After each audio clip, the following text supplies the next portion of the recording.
बड़ी खबर आपको बता दें, कैबिनेट विस्तार से पहले बड़ी खबर, केंद्रीय मंत्री रविशंकर प्रसाद का भी आया इस्तीफा।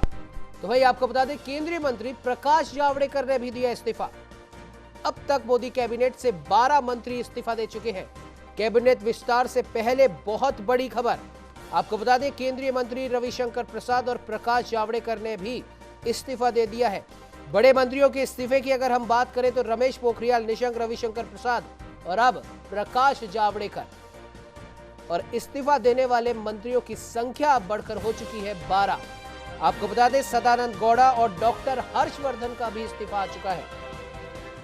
कैबिनेट विस्तार से पहले आपको जानकारी के लिए बता दें कि 12 केंद्रीय मंत्रियों ने इस्तीफा दिया है, जिसमें सबसे पहले अगर हम बात करें तो थावरचंद गहलोत, उसके बाद रमेश पोखरियाल निशंक, सदानंद गौड़ा और अब रविशंकर प्रसाद और प्रकाश जावड़ेकर, इन्होंने भी इस्तीफा दिया है। तो इस खबर पे ज्यादा जानकारी के लिए हमारे साथ में वरिष्ठ पत्रकार और राजनीतिक विश्लेषक सर्वेश्वर पाठक जी जुड़ चुके हैं। सर्वेश्वर जी, बहुत बहुत स्वागत है न्यूज इंडिया में। बहुत बहुत धन्यवाद उमंग जी। सर्वेश्वर जी, इस वक्त की एक और बड़ी खबर यहां पर आ चुकी है। बड़े मंत्रियों की अगर हम बात करें तो रविशंकर प्रसाद, प्रकाश जावड़ेकर के भी इस्तीफे यहां पर आ चुके हैं। उससे पहले अगर हम देखें तो थावरचंद गहलोत, डॉक्टर हर्षवर्धन, सदानंद गौड़ा और अब प्रकाश जावड़ेकर और रविशंकर प्रसाद। आखिरकार इन बड़े बड़े मंत्रियों के इस्तीफे के बाद में क्या लगता है आपको, क्योंकि सबसे प्रमुख जो नाम, जो सबसे ज्यादा हम कह सकते हैं न सिर्फ राजनीतिक हलकों में बल्कि मीडिया जगत में भी छाया हुआ है, सबसे प्रमुख और सबसे बड़ा नाम ज्योतिरादित्य सिंधिया, क्या लगता है आपको कौन सा विभाग उनके पास आने वाला है? देखिए, अभी स्पेकुलेशन में ज्योतिरादित्य सिंधिया को अगर हो सकता है तो कम्युनिकेशन मिनिस्ट्री का कार्यभार सौंपा जा सकता है मेरे ख्याल से, लेकिन और भी मिनिस्ट्रीज हैं और वो जब कांग्रेस के साथ थे तो उन्होंने अच्छा दायित्व निर्वहन किया था, अगर आपको याद होगा तो जी। और जहां तक बात है प्रकाश जावड़ेकर जी और रविशंकर प्रसाद जी का, तो ये मेरे लिए एक शॉकिंग न्यूज हो सकता है, क्योंकि रविशंकर प्रसाद ही बड़े ही अच्छे मिनिस्टर थे, रहे हैं। जैसे लॉ मिनिस्ट्री उन्होंने बहुत अच्छे तरीके से संभाला है, लेकिन आखिर क्या समस्या आई है जो इतने बड़े मिनिस्टरों को रिजिग्नेशन देना पड़ा है। रही बात हर्षवर्धन जी का, संतोष गंगवार जी का, तो संतोष गंगवार जी और ये जो क्या नाम है, कुछ मिनिस्टरों की जो काम से नाखुश थी मोदी गवर्नमेंट जी। आपको याद होगा कि 2014 में भी जो कैबिनेट रीसफल हुआ था, तो उस समय 2014 में जब मोदी गवर्नमेंट आई थी तो 2 मिनिस्ट्री क्रिएट किए गए थे। एक मिनिस्ट्री क्रिएट किया गया था यह ध्यान में रख के कि भारतवर्ष में युवा बहुत ज्यादा तादाद में है और जब ये युवा बन के तैयार होंगे, मतलब कॉलेज पास आउट होंगे, तो इनमें स्किल डेवलपमेंट की जरूरी होगी और ये अगर किसी भी स्किल में सक्षम नहीं होंगे तो देश के सामने रोजगार की बहुत बड़ी समस्या होगी। और यह ध्यान में रख के राजीव प्रताप रूडी को वो मिनिस्ट्री दिया गया था, लेकिन वो फेल साबित हो गए। उसी तरह आपने देखा होगा कि पिछले टाइम पे राजवर्धन सिंह राठौड़ जी थे और इस बार की मिनिस्ट्री में वो नहीं शामिल किए गए। तो कहीं ना कहीं ये भी इशारा रहता है मोदी जी का कि अगर आप परफॉर्म नहीं करोगे तो फिर आपसे मिनिस्ट्री ले ली जाएगी। मिनिस्ट्री आपकी कोई जागीरदारी या प्रॉपर्टी नहीं है, यहाँ पे परफॉर्म करना है आपको और देश के सर्वांगीण विकास के लिए, देश की जनता की भलाई के लिए आपको परफॉर्म करना ही पड़ेगा। जी बिल्कुल सर्वेश्वर जी बोलिए बोलिए सर बोलिए। हाँ, मैं वही कहता हूँ। तो इसमें जो अभी जो 10-12 मिनिस्टरों का जो रिजिग्नेशन हुआ है, इसमें तो आपको भी पता होगा जब अकाली दल गया था तो वो भी मिनिस्ट्री छूटी थी, तो उनका भी पद खाली था और बहुत, जैसे पीयूष गोयल जी 2-3 कार्यभार देख रहे थे। तो कुछ मिनिस्टरों का तो मैं कहता हूं कि उनको मतलब हटाया गया है। जैसे हर्षवर्धन जी के भी टाइम पे विपक्षों ने बहुत हंगामा किया कि सेकेंड वेव में ये गवर्नमेंट नाकाम रही, ये रही, वो रही, तो कहीं उसका भी ये देखा जा सकता है कि उसके कारण हर्षवर्धन जी को हटाया गया हो। संतोष गंगवार जी के काम से नाखुश थी सरकार।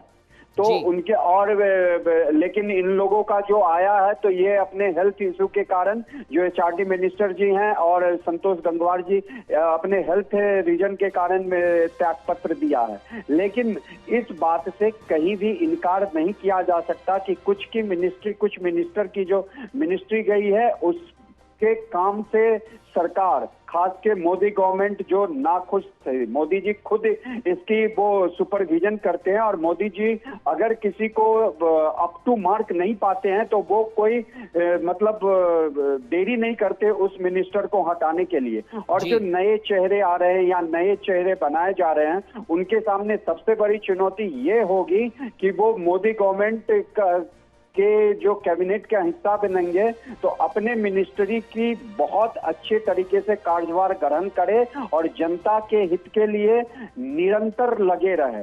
ये मोदी सरकार का मूल मंत्र है कि अगर आप मिनिस्टर बना दिए गए हैं तो आपको पद दिया गया है तो उसका सदुपयोग करना है, दुरुपयोग नहीं करना है। बिल्कुल सर्वेश्वर जी, लेकिन सबसे बड़ी बात यही है जैसे कि आपने भी कहा कि रविशंकर प्रसाद और प्रकाश जावड़ेकर, जिसमें से भी चलिए अगर हम रमेश पोखरियाल निशंक की भी बात करें, उन्होंने भी काफ़ी बेहतर उन्होंने काम करा है, लेकिन ठीक है अपने स्वास्थ्य का हवाला देते हुए उन्होंने इस्तीफा दिया। तो वहीं अगर हम बात करें डॉक्टर रविशंकर प्रसाद की, तो हाल ही में हमने देखा है ट्विटर विवाद जो चल रहा है केंद्र सरकार के साथ में, क्या बखूबी उन्होंने उसको हैंडल किया है और अपना मंत्रालय जो उनके पास है उस मंत्रालय के तहत भी काफ़ी अच्छे काम उन्होंने करे हैं। और सबसे बड़ी बात प्रकाश जावड़ेकर जी की अगर बात करें तो उनसे भी ऐसा नहीं लगता कि कोई गलती हुई है या अपना मंत्रालय वो सही ढंग से संभाल नहीं पाए। ये दो नाम वाकई में काफ़ी चौंकाने वाले हैं।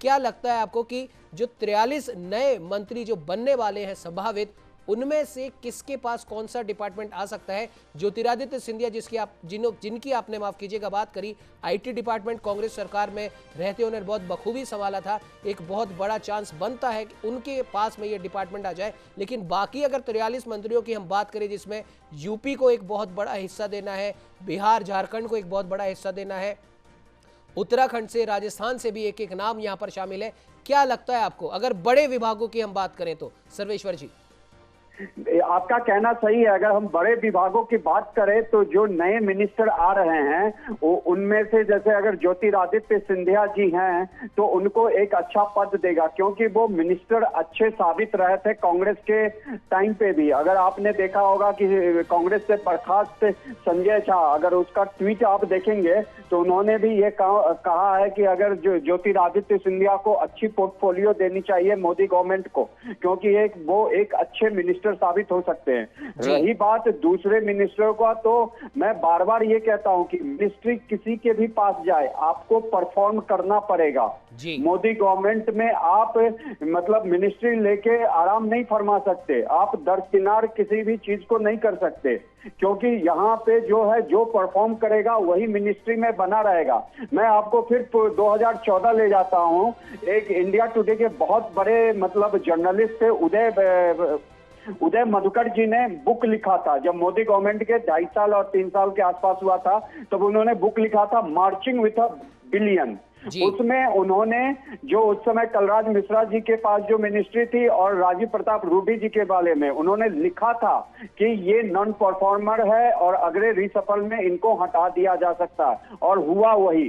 तो उसी तरह इस जो रीसफल में है जितने बहुत लोगों से जो मिनिस्ट्री ली गई है उसमें नॉन परफॉर्मिंग को ध्यान में रखते हुए हटाया गया होगा। लेकिन जहां तक बात है रविशंकर प्रसाद जी का और प्रकाश जावड़ेकर जी का, तो इसका ये जो है एक बहुत ही मतलब शॉकिंग न्यूज कह लीजिए आई है, क्योंकि रविशंकर प्रसाद जी ट्विटर का जो भी विवाद हुआ उसमें भी अगर आप देख ले, ट्विटर अगर इतना हमारे कानून के अंदर में नहीं आता है तो हम कठोर से कठोर निर्णय ले सकते हैं। हम क्यों किसी के आगे झुक सकते हैं? ट्विटर, फेसबुक, व्हाट्सएप, इंस्टाग्राम, जो भी सोशल मीडिया आई है ये 10 सालों के इधर आई है। उससे पहले क्या देश नहीं चलता था?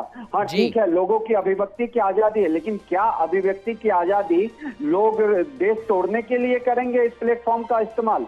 तो जो भी रो हुआ होगा, अभी रविशंकर प्रसाद जी ने अच्छा स्टैंड लिया, लेकिन मैं मानता हूं कि उसमें वो थोड़ा चुके हैं, क्योंकि उनका भी अकाउंट ट्विटर ने कुछ घंटों के लिए सस्पेंड किया था।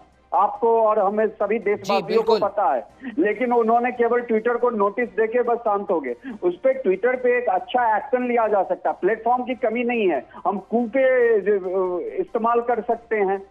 तो अगर कोई एजेंडा सेटिंग वे में सोशल मीडिया अगर काम कर रहा है तो हम उसके एजेंडा में क्यों फिट बैठे।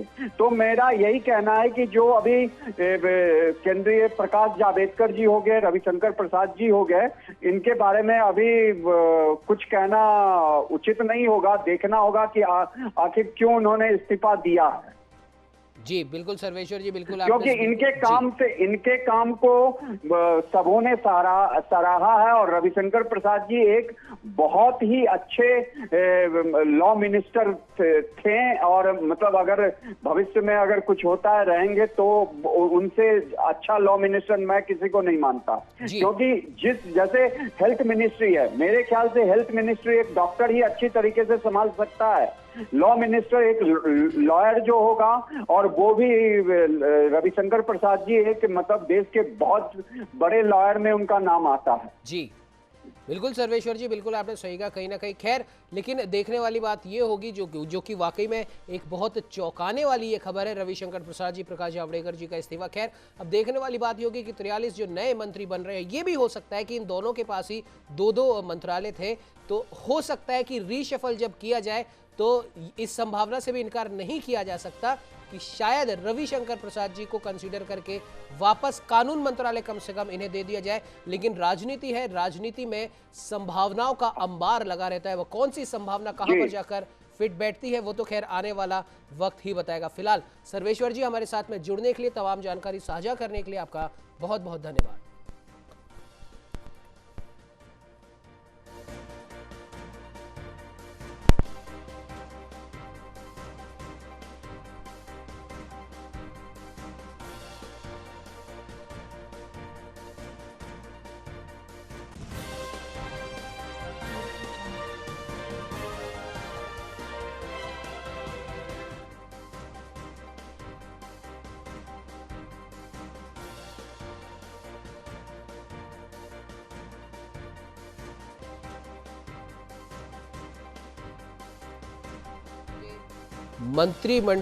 नए मंत्रिमंडल का शपथ ग्रहण समारोह राष्ट्रपति भवन से होगा।